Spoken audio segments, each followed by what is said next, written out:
Hansı vitamini verin ki uşağın immuniteti artsın?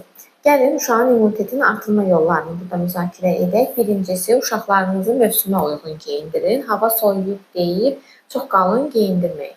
İkincisi, uşaqları qapalı ortamlardan uzaq tutun. Çalışın uşaqlarınız təmiz havada zaman keçirsin.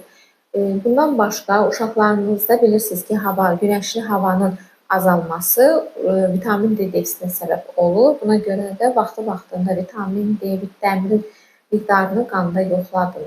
Əgər məsləhət bilsə, həkiminiz müalicə təyin edəcək. Çalışın uşaqlarınızı fast food yeməklərindən uzaq saxlayın. Çünki fast food yeməkləri də normal balanslaşmış qida deyil və bu da uşağın orqanizminə kifayət qədər vitamin və mineralların daxil olmasına mane olur. Buradan üzümü tuturam analara. Heç bir vitamin kompleksi uşağın immun sistemini artırmır.